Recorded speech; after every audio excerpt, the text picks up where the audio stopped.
When you discover fairy tales are lies, the pain cuts deeper for having believed them in the first place.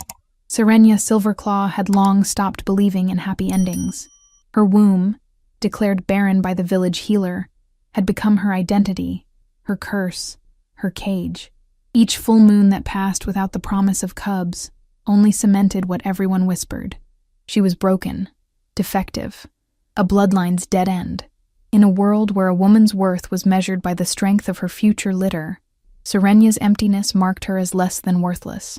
The mate who had once whispered devotions against her skin now avoided her gaze in the village square. Her father's shoulders curved with the weight of her failure. Even the wind seemed to carry their whispers. Broken, broken, broken. She had resigned herself to shadows, to exist at the edges of pack life, healing others' wounds while her own festered beneath careful smiles. What use was fighting a truth etched into her very being? But then he came, Alpha King Draven of the Northern Territories, whose mere presence bent the air around him like heat over flame. His golden eyes cut through pretense and pride, seeing something in her that no one else had bothered to look for. When he pointed to her, among all the fertile, perfect women of the village, something ancient stirred in Serenia's chest. Not hope. She knew better than to hope. But perhaps purpose. What could a king who commanded territories vast as oceans possibly want with a barren wolf who couldn't even provide him heirs? What value could he see in what everyone else had discarded? As she was led away from everything familiar toward his mountain fortress, Serenia couldn't know that her emptiness concealed secrets, that her scars hid strength, or that what she believed broken might be the very thing that would save a cursed king's soul. Before we begin, remember to subscribe to our channel and turn on notifications. Every day, a new story awaits you. Now, let us begin. When you discover fairy tales are lies, the pain cuts deeper for having believed them in the first place. Serenia knew this truth better than most as she stood before the village elders, their judgmental gazes weighing heavier than the silence filling the council chamber. Morning light filtered through high windows, illuminating dust motes that seemed to hang suspended in time, much like her fate. "The matter is settled," Elder Barren announced, her voice carrying the finality of a tomb door closing. "You've had 5 years to fulfill your duties as Mikhail's mate. 5 years to prove your worth." Serenia kept her spine straight, despite the urge to crumble. "I've served my mate faithfully," she replied, hating how her voice trembled. "I've tended our home, assisted in healing the pack's wounded, and failed to bear him children," Elder Oren cut in, his weathered face twisted with distaste. "The one duty that matters above all others." The words struck like physical blows, though she'd heard them countless times before, in whispers behind her back, in the pitying glances from fertile women, in the growing coldness of her mate's touch. "What good is a wolf who cannot continue the bloodline?" another elder asked, not expecting an answer. Mikhail stood 3 paces away, yet the distance between them stretched like an ocean. Once, he had courted her with gentle words and tender promises. Now, he wouldn't even meet her eyes. "It is decided," Elder Barren continued. "The mating bond will be severed. Mikhail is released from his obligation and free to take a fertile mate. No one asked what would become of Serenia. No one ever did. As she left the council chamber, the morning sun felt like mockery on her skin. The village sprawled before her, stone cottages with smoke rising from chimneys, children playing between gardens bursting with early summer blooms, shifters in both human and wolf form going about their daily tasks. It was beautiful. It was home. And soon, it would no longer be hers. "Serenia," her father's voice stopped her. Gareth Silverclaw, once respected for his fighting prowess, now diminished by age and the shame of having a barren daughter. His gray hair caught the sunlight as he approached, face set in familiar lines of disappointment. "They've given you until the new moon to gather your belongings," he said without preamble. "You'll return to my house until other arrangements can be made." Other arrangements. The words hung between them, unspoken, but understood. No one would take a barren woman as mate. No alliance could be forged with damaged goods. Her father would try to find someone, anyone, willing to take her as servant, perhaps. Or worse. "Thank you, Father," she said, the words hollow. His eyes, the same amber as her own, softened briefly. "It isn't what I wanted for you, but it was what he expected. What everyone had expected, since her courses came irregular and painful, since the village healer had examined her and declared her womb hostile to life.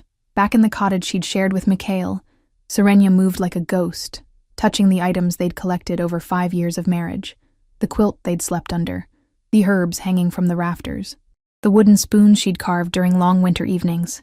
None of it was truly hers to take. A knock at the door pulled her from her thoughts. She opened it to find Lyra, her only friend, standing with a basket covered by a cloth. "I brought food," Lyra said, pushing past Serenia into the cottage. "And don't give me that look. You need to eat." "I'm not hungry. I don't care." Lyra set the basket down, removed the cloth to reveal fresh bread, cheese, and berries. "Eat anyway." Serenia almost smiled. Almost. Lyra, beautiful and fierce with her dark curls and green eyes, had been her friend since childhood. Even now, with 3 healthy children of her own, she refused to abandon Serenia to solitude. "I heard," Lyra said quietly, "about the council's decision. Were you surprised?" "No." Lyra's honesty was both painful and refreshing. "But I am angry. Mikhail is a coward who doesn't deserve you." Serenia shook her head. "He deserves children. A legacy." She swallowed hard. "Things I cannot give him." "So what? There are pups without parents. There are other ways to build family." Lyra's fingers curled into fists. "He made vows to you, for better or worse." "Those are human vows," Serenia reminded her. "Wolves mate for children, for continuing the bloodline. Without that," she trailed off, the familiar weight of her failure settling on her shoulders once more. Lyra stepped forward, taking Serenia's hands in her own. "Listen to me. You are more than your womb. You are smart and kind, and the best healer this village has seen in generations." "Not good enough to heal myself," Serenia whispered. Before Lyra could respond, commotion erupted outside. Shouts and the thunder of hooves broke the morning quiet. Both women moved to the window. Riders approached from the forest path, their cloaks black against the greenery, silver emblems catching sunlight. At their head rode a man whose very presence seemed to bend the air around him. Tall, broad-shouldered, with hair as dark as midnight, and eyes that even at a distance seemed to burn with inner fire. "The Alpha King," Lyra breathed, voice hushed with awe and fear. Serenia felt her heart stutter. Everyone knew of Alpha King Draven, ruler of the Northern Territories. His reputation preceded him like a storm front, ruthless, uncompromising, a conqueror who had united packs through both diplomacy and blood. "What is he doing here?" she wondered aloud. Lyra's face had gone pale. "They say he collects tributes from each village under his protection. Labor, goods." Her voice dropped further. "People." A chill ran down Serenia's spine as she watched the procession enter the village square. The Alpha King dismounted with fluid grace, his movements those of a predator confident in his absolute dominance. Even from a distance, the power radiating from him was palpable. Village elders scurried forward, bowing deeply. Words were exchanged, too distant to hear, but the tension was visible in every line of the elders' bodies. "I should go," Lyra said suddenly. "The children—" "Go." Serenia nodded, understanding her friend's fear. No one wanted to draw the attention of a man like Draven. As Lyra slipped away, Serenia remained at the window, an inexplicable force keeping her rooted in place. The Alpha King turned, as if sensing her gaze, his eyes scanning the village until they seemed to lock directly with hers. Something passed between them, a current of recognition that made no sense. She had never met this man, never stood in his presence. Yet, in that brief moment, something awoke inside her, something that had been dormant for so long she'd forgotten its existence. And then the moment broke, as Elder Barren stepped forward, gesturing widely as she spoke to the king. Serenia stepped back from the window, heart racing. Whatever business the Alpha King had in their village, it couldn't possibly concern her. A barren woman was of no value to anyone, least of all to a king. 3 days passed, and the village transformed under the Alpha King's presence. Guards in black and silver patrolled the streets. Elders met in continuous council. Households prepared offerings, their finest crafts, their best food. Their strongest sons and most beautiful daughters presented for the king's approval. Serenia kept to herself, packing her meager belongings for the move back to her father's house. No one called upon her healing skills with royal physicians in attendance. No one noticed her at all, until the summons came. All unmated women are to present themselves in the village square at midday, the royal guard announced, not bothering to enter her cottage. By order of Alpha King Draven. Serenya's stomach dropped. I'm not, she began, but the guard had already moved on to the next house. She wasn't unmated, not technically, not until the new moon when the severing ritual would be performed. But explaining this seemed pointless. She would go, stand at the back, and hope to remain invisible as she had so many times before. At midday, the square filled with women, young, fertile women dressed in their finest clothes, hair braided with flowers, cheeks pinched for color. Mothers fussed over daughters, whispering last-minute advice. Rumors swirled through the crowd.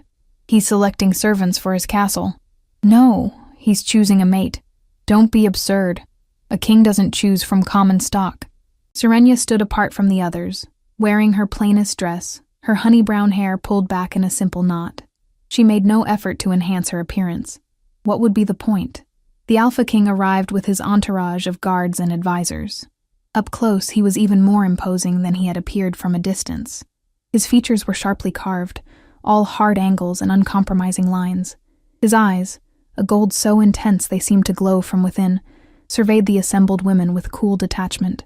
I require 7 women for my household, he announced without preamble, his voice deep and resonant. Those I select will be compensated fairly, and their families honored with my patronage. A ripple of excitement moved through the crowd. To serve in the royal household was a coveted position, one that brought status and security. The selection began. The Alpha King moved through the rows of women, occasionally stopping to ask a question or gesture to an advisor. Each chosen woman stepped forward, face flushed with pride or fear or both. Serenya kept her eyes downcast, focusing on the worn toes of her boots. The king would never reach the back where she stood. He would select from the prime offerings at the front. Young, strong, fertile women who would bring honor to their families. One by one, 6 women were chosen. The crowd thinned as those not selected were dismissed. Serenya remained, forgotten in the shadows at the edge of the square. Soon she would slip away, return to her packing, continue the quiet disintegration of her life. There is one more I require. The Alpha King's voice cut through her thoughts. He stood in the center of the square, those burning gold eyes scanning what remained of the crowd. Her.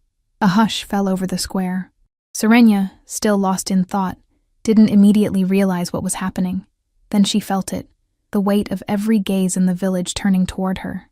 She looked up to find the Alpha King pointing directly at her, his expression unreadable. No, Your Majesty. Elder Barren rushed forward, voice tight with embarrassment. You don't want that one. She's barren, defective. Her own mate has rejected her. Murmurs of agreement rippled through the onlookers. Serenya stood frozen, humiliation burning through her like wildfire. The Alpha King's expression didn't change, but the temperature in the square seemed to drop several degrees. Did I ask for your assessment, Elder? His voice was soft, all the more terrifying for its quietness. Elder Barren paled. No, Your Majesty, but then be silent. The Alpha King turned back to Serenya, those golden eyes boring into her. Step forward. Her legs moved of their own accord, carrying her through the parting crowd until she stood before him. Up close, his presence was overwhelming, a force of nature barely contained in human form. Your name, he demanded. Serenya Silverclaw, Your Majesty. Her voice emerged steadier than she expected. You're a healer. It wasn't a question, but she answered anyway. Yes, Your Majesty. Something flickered in his eyes. Satisfaction, perhaps, or recognition. You will attend to my personal household. Gasps and whispers erupted around them. Serenya felt dizzy, untethered from reality. Your Majesty, she began, not knowing what she intended to say. To protest? To question? To throw herself on his mercy? Before she could continue, her father pushed through the crowd, falling to one knee before the king. Forgive my daughter's hesitation, Your Majesty, Gareth said, not looking at Serenya. She is honored by your selection. We all are. The Alpha King's gaze flicked dismissively over Gareth before returning to Serenya. Is that true? Are you honored? There was something in his tone. A challenge, perhaps. Or a test. Serenya met his eyes, feeling as though she stood on the edge of a precipice. I am surprised, Your Majesty. A corner of his mouth lifted in what might have been amusement. Honesty. Refreshing. He turned to his advisor. Make the arrangements. We depart at dawn. As he walked away, Serenia remained rooted in place, aware of the stares boring into her from all sides. Confusion, envy, disdain. She felt them all. Why her? Why the broken one? The barren one? The one everyone else had deemed worthless?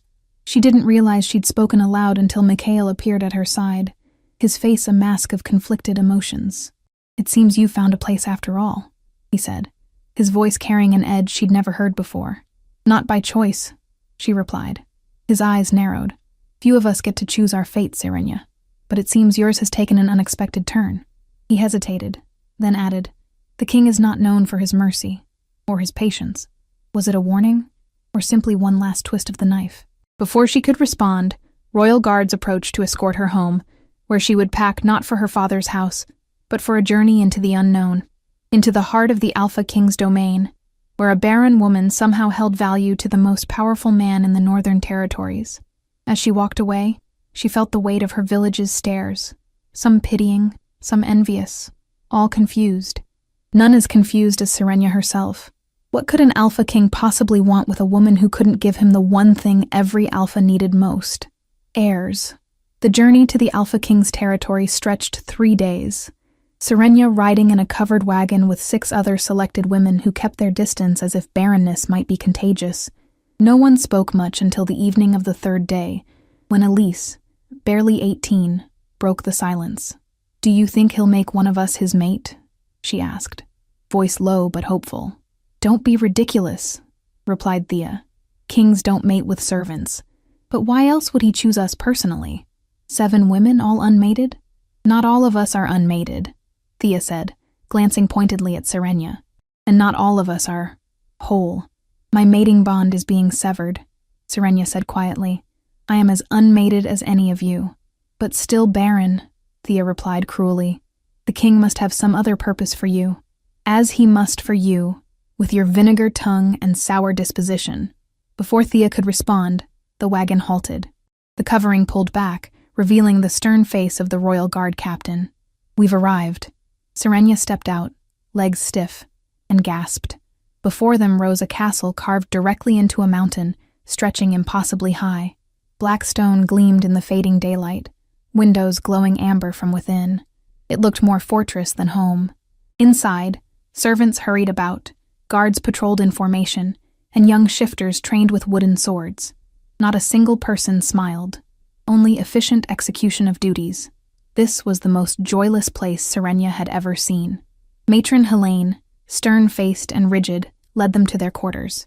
2 to a room, except for you, she told Serenia. The king has requested you have private quarters. Why? Serenia asked before she could stop herself. It is not our place to question the king's wishes, only to obey them. Her room was small but comfortable, with a narrow bed, washing basin, wooden chest, and small window overlooking the courtyard. Later, a young girl delivered linens and a message. Serenia was to report to the king's chambers at dawn. Sleep eluded her that night, mind racing with possibilities. By dawn, she'd convinced herself of the worst. The royal chambers surprised her. Books lined one wall. Maps and documents covered a table near the window. It looked like a scholar's dwelling, not a warrior king's. Draven stood with his back to her, wearing simple dark trousers and a white shirt, sleeves rolled to reveal muscled forearms. His dark hair was damp, as if recently bathed. Your Majesty, the guard announced. The healer. Draven turned, golden eyes finding hers immediately. Leave us, he commanded.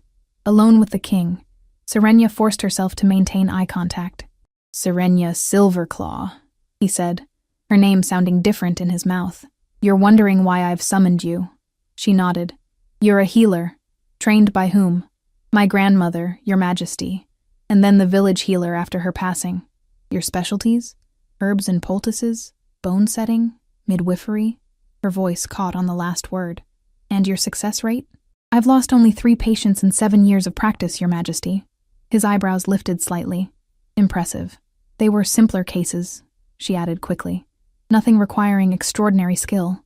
And modest as well. Rare qualities in my experience. He gestured to a chair. Sit. She perched on the edge, back straight, hands folded in her lap. "I require a personal healer," he said. "Someone with both skill and discretion. There must be more qualified healers in your kingdom, Your Majesty. There are more experienced healers, certainly, but qualification involves more than experience." "I don't understand." "No," he agreed. "You don't. Not yet." He retrieved a small silver brooch, a wolf with emerald eyes, the royal insignia. "This marks you as part of my personal household. You'll wear it at all times." As she reached for it, their fingers brushed. A jolt shot through her, making her gasp softly. "You'll attend to my needs and those of any guests I designate," he continued. "You'll have access to the royal herb gardens and freedom to request supplies. In return, you will maintain absolute confidentiality." "Your Majesty, may I ask a question?" "You may." "Why me, when there are so many others more qualified, more whole?" he supplied, voice hardening. She flushed but didn't deny it. "Because I require someone who has nothing to lose. Someone who won't be tempted to leverage their position for advantage or alliance." The words struck like blows. Nothing to lose. Because she was barren. Because she had been rejected, deemed worthless. "I see," she said, voice carefully neutral. "No," he replied. "You don't, but you will." A knock interrupted them. Rowan, a tall man with a scarred face, entered. "Your Majesty, your uncle has arrived." Something dark passed over Draven's face. "Inform him I'll receive him shortly." After Rowan left, Draven turned to Serenia. "You'll begin your duties immediately. Report to Matron Helene for your schedule, but understand that my summons supersedes all other obligations." "Yes, Your Majesty. One more thing. My uncle, Lord Craven, is not to know of your specific role. As far as he or anyone else is concerned, you are simply another servant. Is that clear?" "Yes, Your Majesty." The next week passed in a blur, her days filled with learning the castle's layout, familiarizing herself with the herb gardens, and treating minor ailments. Each night, she reported to the king for brief, formal meetings. On the 8th day, screams erupted from the training yard. A young boy lay with his leg bent unnaturally, bone protruding through skin. Serenia knelt beside him, preparing to set the bone, when Lord Craven approached. "What is this?" he demanded, voice sharp with disdain. "The boy's leg is broken, my lord. I'm going to set it. Leave him. Pain builds character in young warriors. If he's strong, he'll heal on his own." Serenia looked from the boy's agonized face to Craven's impassive one. "My lord, without proper treatment, he may never walk correctly again. Then he was never meant to be a warrior. We don't coddle weakness in this pack." Something hardened inside her. "With respect, my lord, I was brought here to heal. That is what I intend to do." Craven's eyes narrowed dangerously. "You dare defy me, servant?" "I dare to do my duty, as the king instructed." Rage contorted his features. He grabbed her arm with bruising force. "You will learn your place, girl, or—" "Release her!" Draven stood at the edge of the training yard, his presence transforming the atmosphere instantly. "Nephew," Craven greeted, hiding his anger. "I was just explaining to this servant that we don't coddle our warriors in training. The boy will be more useful healed," Draven said simply. "He can return to training sooner." "Draven, you can't." "Enough." The word carried the full weight of the Alpha King's power. "Do not question me again." He turned to Serenia. "Proceed with your duties." Later that evening, Draven stood at his window when she reported to him. "You defied my uncle today. I did what I believed was right, Your Majesty. At considerable risk to yourself. The boy needed help." He crossed the room to stand before her. "My uncle is a dangerous man. He believes strength is forged through suffering. That pain is necessary for growth. And you, Your Majesty, what do you believe?" "I believe that unnecessary suffering serves no purpose. It dulls the mind and weakens the body. A blade is not strengthened by striking it after it's been forged, only damaged." The answer surprised her, suggesting a philosophy at odds with the ruthless conqueror of legend. "That said, my uncle has many supporters in this castle, people who share his views on strength and weakness. You would do well to be cautious." "Are you warning me, Your Majesty?" "I'm advising you. There are factions within these walls, currents you cannot see." "And which faction do you represent, Your Majesty?" Something like amusement flickered across his features. "My own." He moved back to the window. "You did well today. The boy will recover fully, thanks to your intervention." The unexpected praise warmed something inside her. "Thank you, Your Majesty." "Rest well, Serenia. I suspect you'll need your strength in the days to come." As she turned to leave, he added, "And Serenia, be careful whom you trust." The warning followed her back to her quarters, where she lay awake, replaying the day's events, factions within the castle, currents she couldn't see, a game with rules she didn't understand. And at the center, the Alpha King himself, a man both familiar and unknowable, whose golden eyes seemed to see through to the broken places she tried to hide. A man who had chosen her, the barren outcast, for reasons she still couldn't fathom. As sleep claimed her, one question remained. What did the Alpha King truly want from her? 2 weeks into her service at the castle, Serenia found herself settling into an uneasy routine. By day, she tended to minor injuries and ailments among the staff and warriors in training. By night, she reported to the Alpha King, providing updates on her activities and receiving new instructions. Sometimes these meetings lasted only minutes. Other times, Draven would engage her in longer conversations about herbs and healing techniques, displaying a surprising knowledge of medicine. Throughout it all, Lord Craven's hostile gaze followed her. Since the incident with the boy, whose leg was healing perfectly thanks to her intervention, the king's uncle had made no secret of his disdain. He never addressed her directly, but she often caught him watching her with those pale, calculating eyes, as if waiting for her to make a mistake. "Don't let him intimidate you," advised Era, the castle's cook, and one of the few people who had shown Serenia kindness. "Lord Craven treats everyone that way, looking down his nose like we're all just insects beneath his boot." "He seems to have particular dislike for me," Serenia replied, helping Era chop herbs for the evening meal. The older woman snorted. "That's because the king favors you. He doesn't favor me. I'm just the only servant with private quarters? The only one who reports directly to him each night?" Era arched an eyebrow. "The castle notices these things, girl." Heat rose to Serenia's cheeks. "It's not what people think. He values my healing abilities, that's all." "Maybe," Era conceded, though her expression remained skeptical. "But Lord Craven sees any influence over the king as a threat to his own power. Be careful." It was the second warning Serenia had received, and it left her unsettled. That night, as she made her way to the king's chambers for their usual meeting, the weight of unseen eyes seemed to press against her back. She found Draven standing at his window, as was often his habit, staring out at the mountains. Something in his posture, a tension in his shoulders, a rigidity in his spine, made her hesitate at the threshold. "Your Majesty?" He turned, and Serenia gasped. His eyes, usually golden, now glowed an unnatural amber, the pupils elongated like a wolf's. Veins of darkness spread beneath his skin, visible even across the room. "You should not have come tonight," he said, his voice rougher than usual, almost a growl. Instinct told her to retreat, to close the door and flee. Instead, she stepped further into the room. "You're in pain." It wasn't a question. As a healer, she recognized suffering, even when disguised. "Leave," he commanded, turning away from her. Serenia approached slowly, hands visible at her sides in a gesture of peace. "Let me help you." A tremor ran through his powerful frame. "You cannot help with this." "How do you know if you won't tell me what this is?" He whirled to face her, moving with inhuman speed. In an instant, he stood before her, close enough that she could feel the unnatural heat radiating from his body.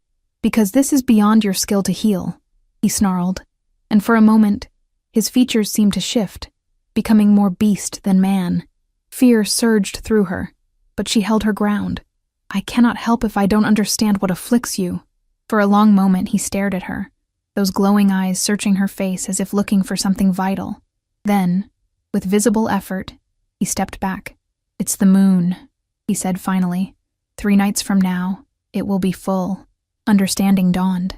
All shifters felt the pull of the moon, but most had learned to control their transformations by adulthood.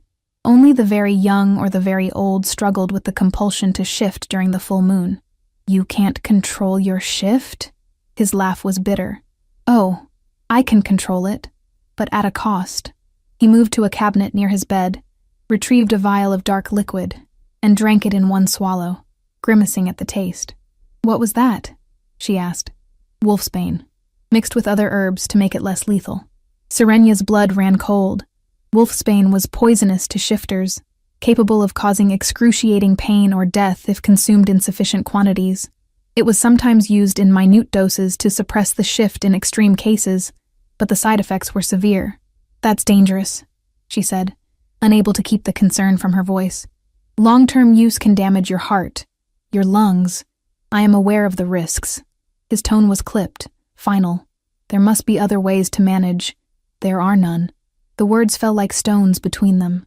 Serenia studied him, noting the fine sheen of sweat on his brow, the slight tremor in his hands. "How long have you been taking it?" He hesitated, then answered, "Since I was 16. 9 years," she calculated aloud, horrified. "Your Majesty, no shifter can sustain that kind of poisoning indefinitely. It will eventually kill me." "Yes, I know." His expression was resigned, almost indifferent. "But the alternative is worse." "What alternative?" "Shifting during the full moon is natural for our kind." Something dark and haunted passed across his features. "Not for me. Not anymore." Before she could question him further, he moved past her toward the door. "We're done for tonight. Return to your quarters." "Your Majesty." "That's an order, Serenia." The command hung in the air between them, his authority pressing against her like a physical force. But beneath it, she sensed something else. Vulnerability, perhaps. Or fear. "As you wish, Your Majesty," she conceded, bowing slightly. At the door, she paused. "But if you change your mind, if you need me, I can help." His only response was a curt nod before he closed the door firmly between them. The next morning, Serenia woke with new purpose. If the king wouldn't explain his condition, she would find answers herself. The castle library seemed the logical place to start, though she had never ventured there before. She found it on the eastern wing of the castle, a vast circular room with shelves stretching from floor to ceiling. Scrolls and leather-bound volumes filled every available space, the air heavy with the scent of parchment and dust. An elderly man sat at a desk near the entrance, eyeing her suspiciously as she approached. "The library is restricted to noble visitors and royal advisors," he informed her before she could speak. "I'm the king's healer," she replied, showing him the silver brooch Draven had given her. "I require information on wolfsbane and its effects on shifters." The old man's eyebrows rose. "The king's healer? Since when does His Majesty employ a personal healer?" "Since recently." "Now, about those texts. I'm afraid I can't help you without explicit permission from the king or Lord Craven." Serenia bit back her frustration. "Very well. I'll return with permission." As she turned to leave, a familiar voice called out, "That won't be necessary, Tobias. She has my authorization." Rowan, the scarred guard captain she had seen in Draven's chambers, approached from between the stacks. He nodded to Serenia. "The king mentioned you might require access to certain texts." The librarian's demeanor changed instantly. "Of course, Captain. Whatever she needs." Rowan led Serenia deeper into the library, to a section where the books appeared older, their bindings cracked with age. "You'll find what you need here," he said, gesturing to the shelves. "Texts on herbal remedies, poisons, and their effects on our kind." "Thank you," she said, surprised by his assistance.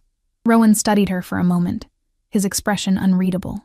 "The king values your discretion," he said finally. "As do I."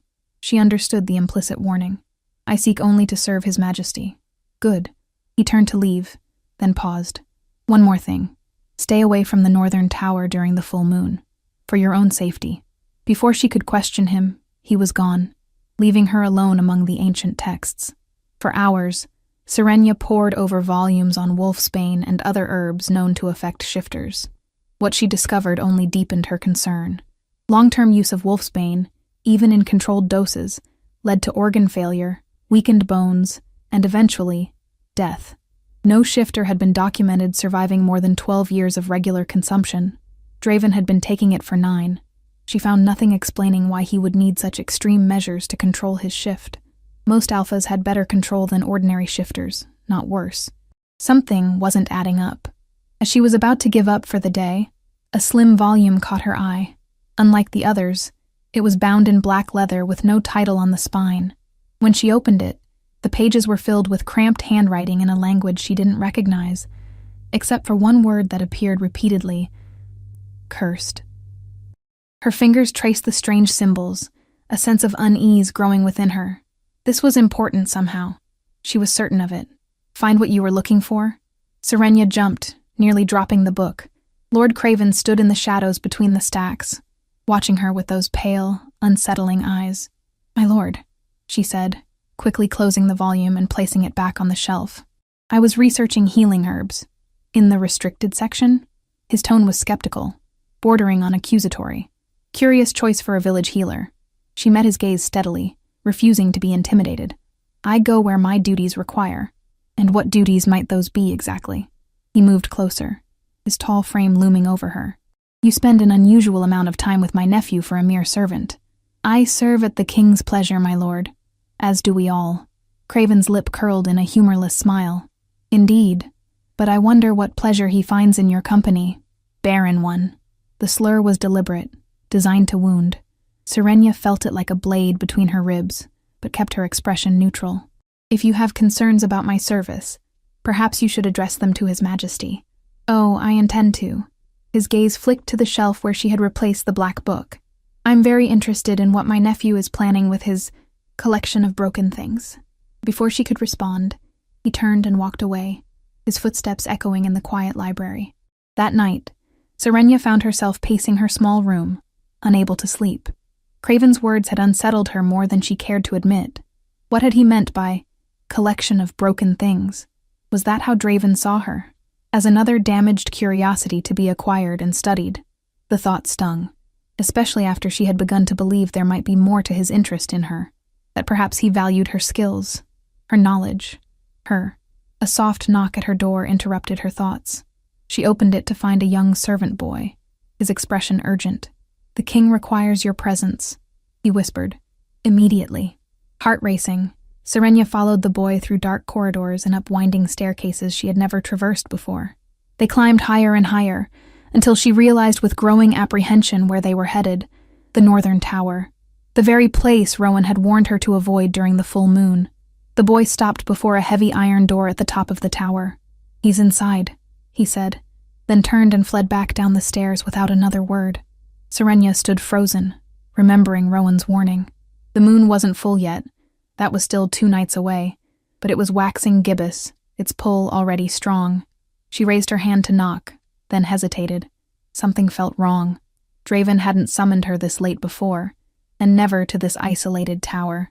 Was this truly the king's command, or a trap set by Craven or his supporters?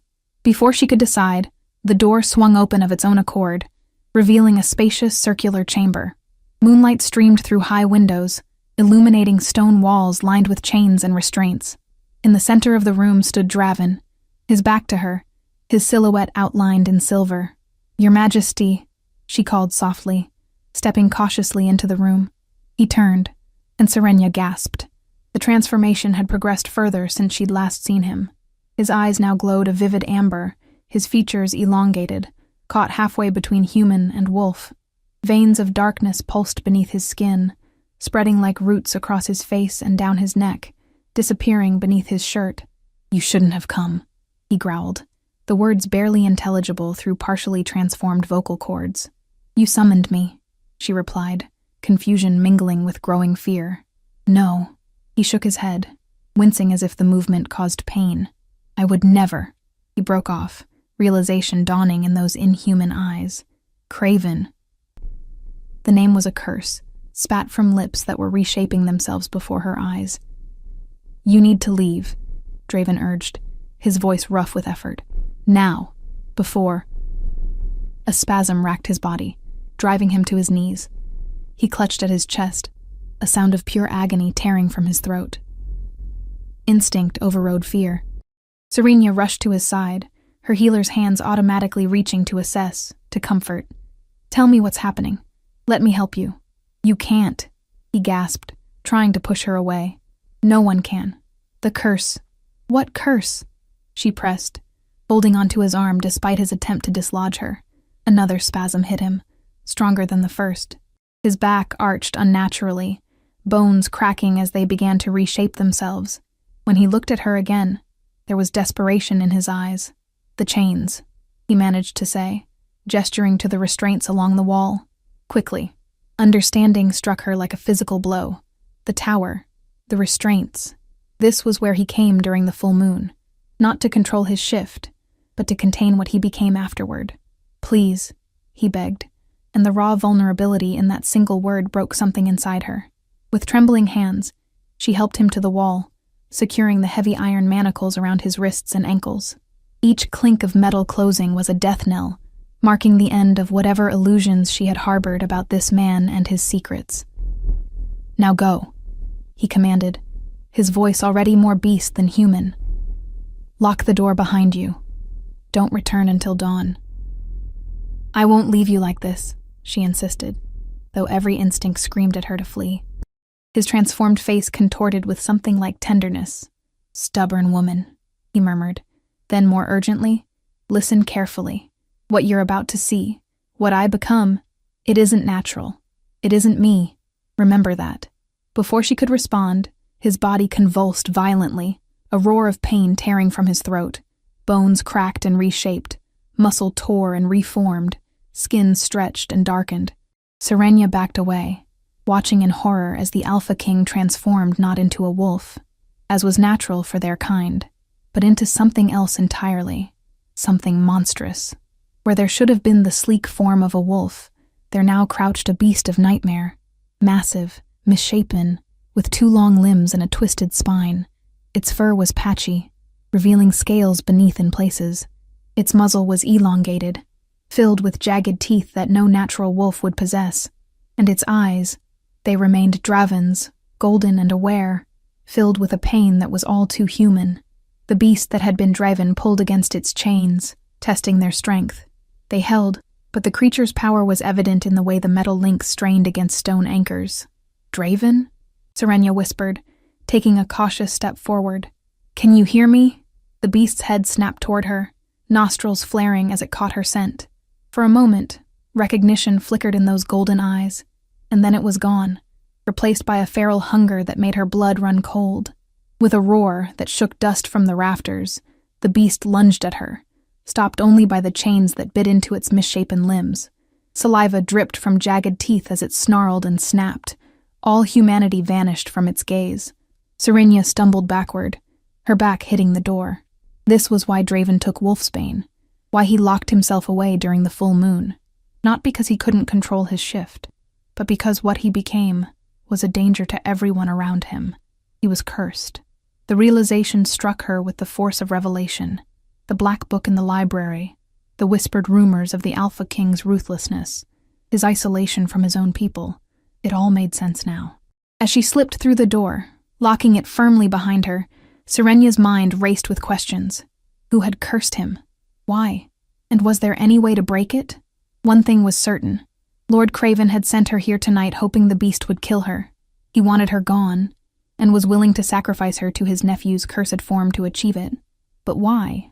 What threat could a Barren healer possibly pose to the king's uncle?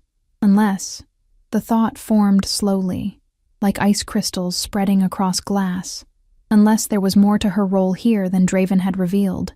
Unless her presence in the castle had some significance beyond her healing abilities.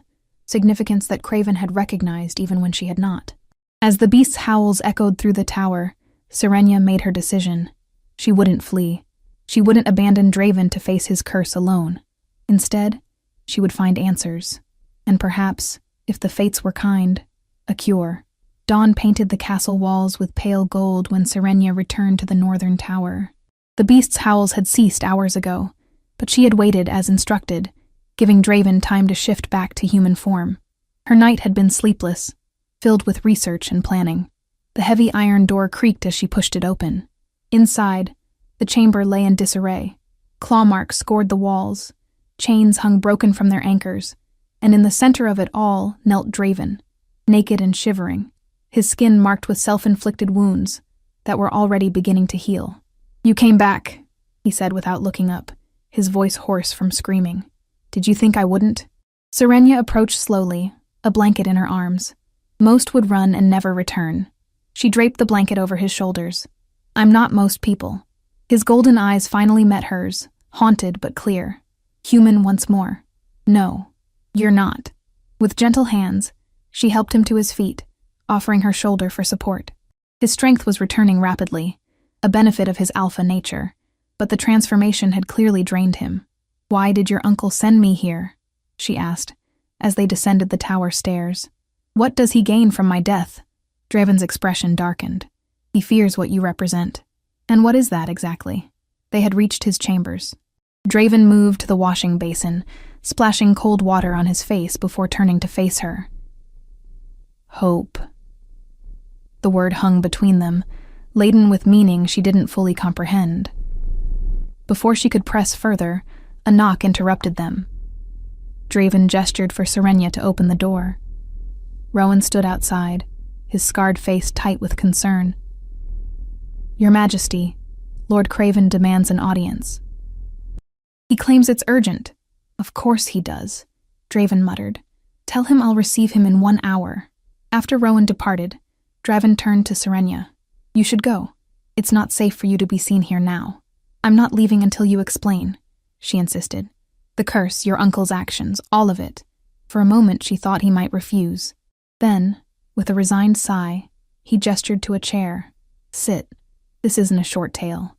She did as instructed, watching as he dressed with efficient movements. When he finally sat across from her, his expression was grave. 9 years ago, when I was 16, my father was still Alpha King. He was a good ruler, fair, wise, beloved by our people. But my uncle was always ambitious. Draven's jaw tightened.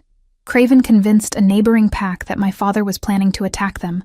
They launched a preemptive strike, and in the chaos, Craven killed my father himself.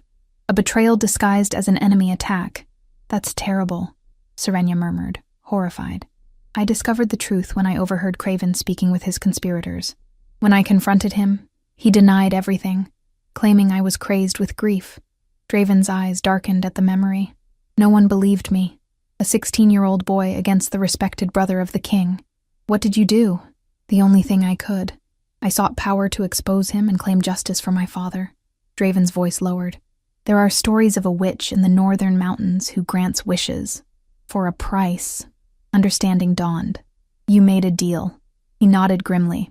I wished for the strength to defeat my uncle and claim my rightful place as Alpha King. And the price was the curse. The witch warned me that power without wisdom would destroy me. I didn't listen. His expression turned bitter. She gave me what I asked for. Strength beyond any alphas. The ability to defeat my uncle and anyone else who opposed me. But each time I shift, the beast grows stronger. Eventually, it will consume me entirely. And the wolfsbane delays this? It suppresses the shift, which slows the curse's progression. But it's killing me by inches. He met her gaze directly. I have perhaps 3 years left at most. The revelation struck Serenia like a physical blow. 3 years. Such a short time for someone so young. There must be a way to break it, she insisted. A sad smile touched his lips. The witch said only one thing could break my curse. A love stronger than my desire for power. A love given freely by someone who sees beyond the beast to the man within. And you believe this is impossible? Who could love a monster, Serenia? The vulnerability in his question made her heart ache. You're not a monster. You saw what I become. I saw a cursed man, not a monster by choice. She leaned forward, determined. What did you mean when you said I represent hope? Draven hesitated, as if weighing how much to reveal. When I first saw you in your village, I felt a connection, something I've never experienced before. Is that why you chose me? Some mystical connection? I chose you because you were kind when kindness brought you nothing, strong when life had given you every reason to break. His voice softened. And yes, because something in me recognized something in you. Heat rose to Serenia's cheeks. I still don't understand why this threatens your uncle. Craven didn't just want my father's throne. He wanted our bloodline erased. If I die without an heir, he becomes the legitimate Alpha King. Draven's expression hardened. But if I were to find love, break the curse, you could survive. Produce heirs. Continue your line. Exactly. The pieces aligned with sudden clarity. That's why he spread those rumors about me being barren, to ensure no one would see me as a threat to his plans. Draven's brow furrowed. Rumors. That I'm incapable of bearing children. That's why my mate rejected me. Something dangerous flashed in Draven's eyes. Is that what they told you? It's the truth. The village healer confirmed it years ago. And did this healer have any connection to my uncle? The question startled her. I don't see how he could have. Craven's influence stretches farther than you might imagine. Draven stood, pacing with restless energy. Tell me, what exactly did the healer say? Serenia frowned, trying to recall the exact words. That my womb was hostile to life, that I would never conceive. Based on what evidence? My irregular cycles, the pain I experienced. Nothing more? No examination by a specialist? No second opinion? In a small village? We were lucky to have one healer. Draven stopped pacing, his expression intense. Serenia, I believe you may have been lied to. The suggestion was so unexpected that she laughed reflexively. Why would anyone lie about such a thing? To isolate you. To ensure you would never form a mating bond strong enough to threaten Craven's plans. That makes no sense. I wasn't even part of your pack until recently. Weren't you? Draven asked softly. Your mother was from the Northern Territories, was she not? Serenia stared at him, stunned. How could you possibly know that? Because she was my father's cousin, which makes you part of the royal bloodline, she whispered, the revelation staggering her. Distant, but legitimate. If I die without an heir, and something were to happen to my younger brother, you would have a claim to the throne. The room seemed to spin around her. That's absurd. I'm no one. You're more than you've been led to believe. Draven knelt before her, taking her hands in his. I didn't know for certain until I saw you in the village. You have my father's eyes.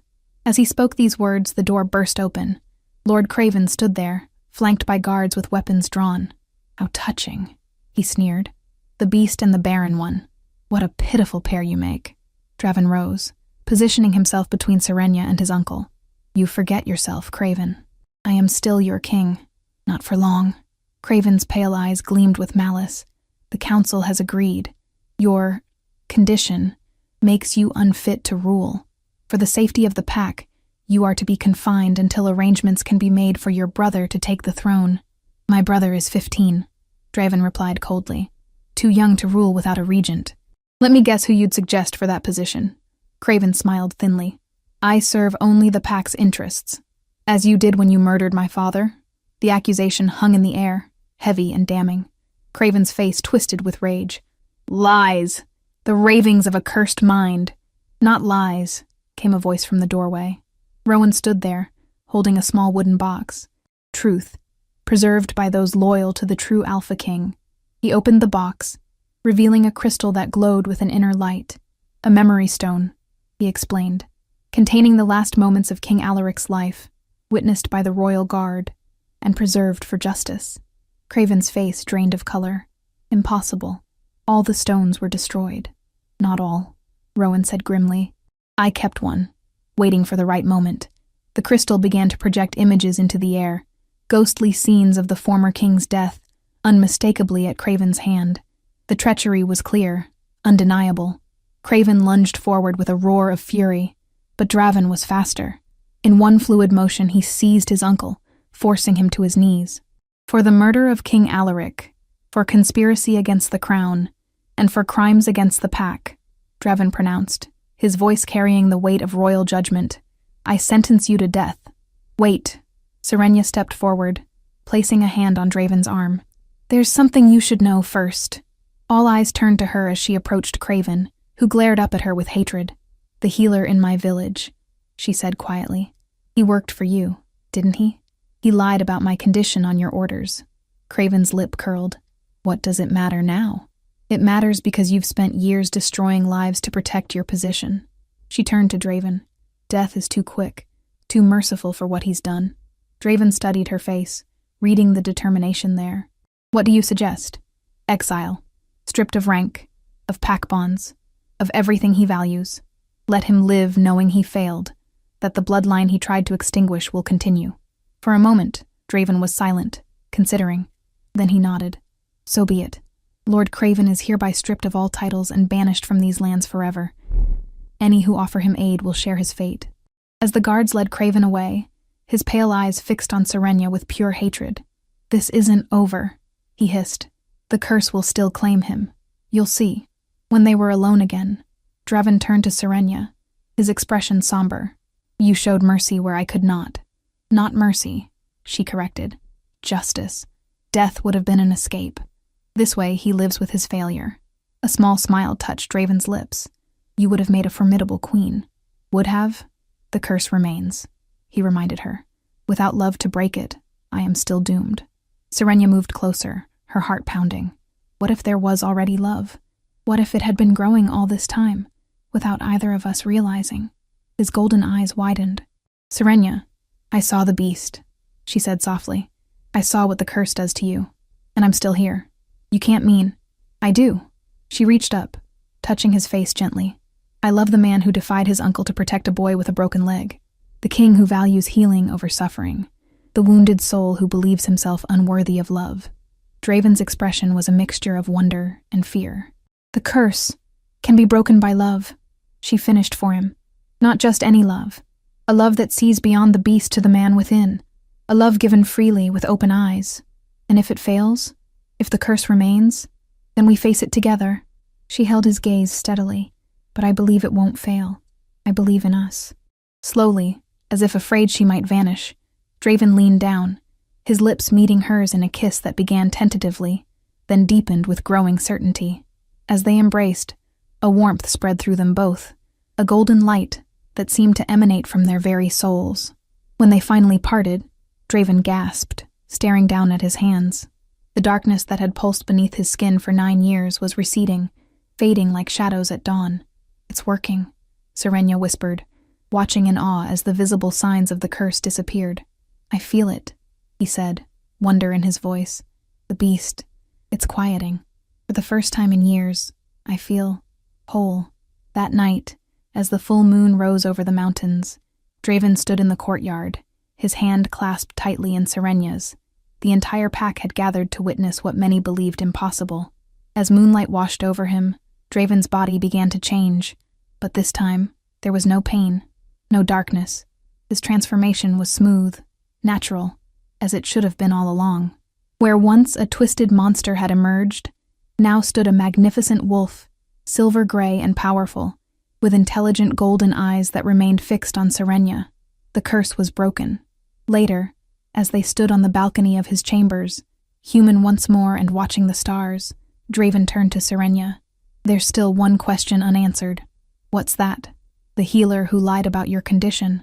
If Craven was behind it, then I might not be Barren after all, she finished, the possibility both thrilling and terrifying. Draven took her hands in his. Whatever the truth, it changes nothing between us. I love you for who you are, not for what you can or cannot give me. Tears filled her eyes at his words. But what about heirs? The continuation of your line. We'll face that together when the time comes. He smiled, touching her cheek gently. For now, I have something more important to ask you. Yes? Serenia Silverclaw, would you do me the honor of becoming my queen? Not because of royal blood or political advantage, but because I love you and cannot imagine ruling without you by my side. Her answer was in her kiss, in the arms that wrapped around him, in the tears of joy that fell freely now. The barren daughter, called broken by all, had found her place, not as a servant or a healer, but as a queen. And the Alpha King, once cursed and alone, had found the one thing more powerful than any magic, love that saw beyond the beast to the man within. Together they would build a new kingdom, one founded not on fear and suffering, but on compassion and healing. A kingdom where no one would be judged broken or worthless, where strength would be measured not by power, but by the capacity to love. And if, in the years that followed, the royal nursery was filled with the laughter of children, well, that was a different kind of magic altogether. The kind that comes when lies are exposed to truth, when curses yield to love, and when those called broken discover they were whole all along. If you enjoyed this story, a like or comment really helps. And if you wish to hear more tales like this one, make sure you subscribe so you never miss the next tale.